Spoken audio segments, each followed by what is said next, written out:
Hi, and welcome to Healing Peak Regenerative Medicine's Longevity channel. And we are back this week. And today I want to talk about sleep. It's one of the foundations of health that we haven't talked about yet. And so I just wanted to give you a few quick tips about how to improve your sleep quality. And the reason this is really important for longevity and also pain reduction is because sleep is where we do all of our reparative processes. It's where your gut heals, it's where inflammation decreases, it's where blood sugar rebalances. And so this is why you hear a lot about sleep apnea being such a huge issue.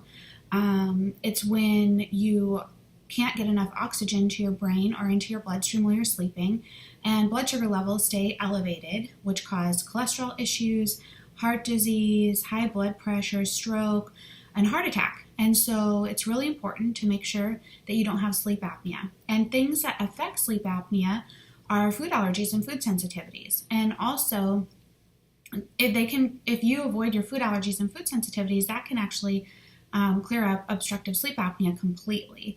And so we already talked about food allergies and food sensitivities and how that can relate to pain. But if you're not sleeping correctly, then also you experience your pain at a 30% higher threshold than you normally would.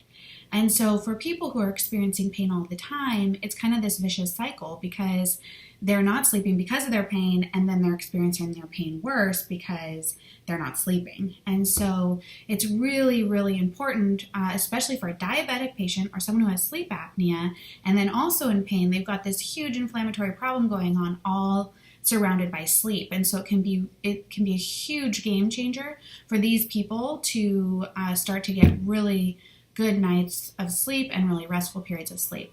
Also, sleep is how we balance some of our most important hormones.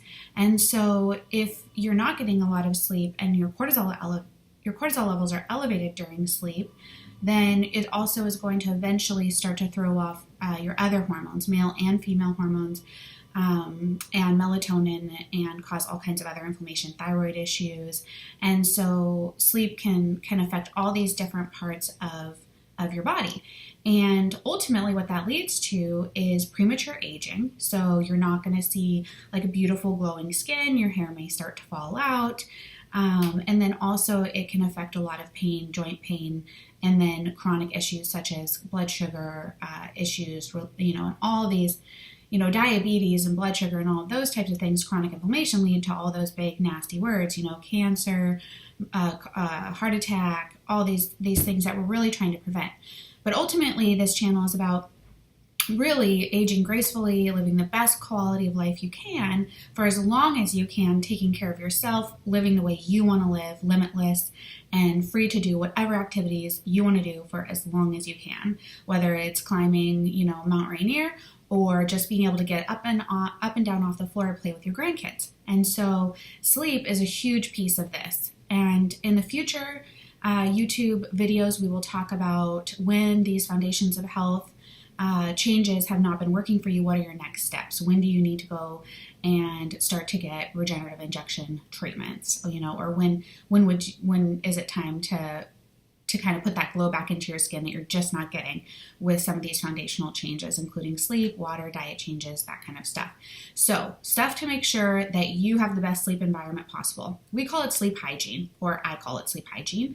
And that means going to bed at a regular hour so that your body knows what to expect, when to expect, so that it can shut down appropriately when that time comes. And so sometimes that's a bedtime routine, washing your face, brushing your teeth, kind of preparing for bedtime. And then the other thing you want to do is make sure that your bedroom is at the right temperature, and that's usually a cooler temperature than the rest of your house. And so you want to make sure that your bedroom is actually cooler and that it's kind of your bed that's keeping you warm. And then another thing that's super important is making sure that your room is completely dark. Really important for females. You should barely be able to or not be able to see the hand in front of your face. And this is really important because any kind of light in your room will mimic sunlight to your body.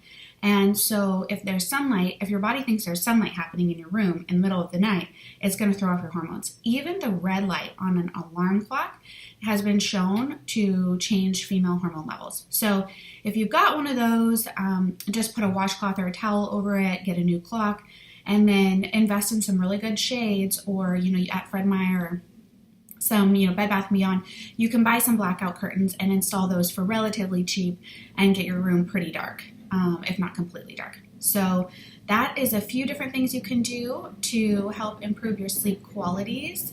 And a couple of other things you can do to prepare for bedtime is get those yellow glasses, or if you have a smart TV, you can put a blue light filter on your smart TV or on your phone. But if you don't have that, then you can buy yellow glasses.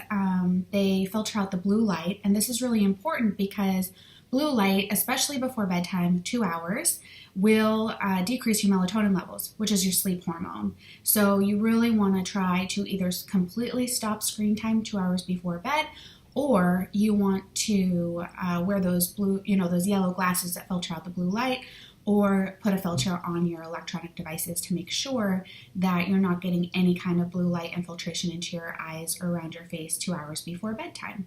So those are the tips for today. We really appreciated you for joining us, and if you like this channel, please subscribe and like the video below, and we will see you next week.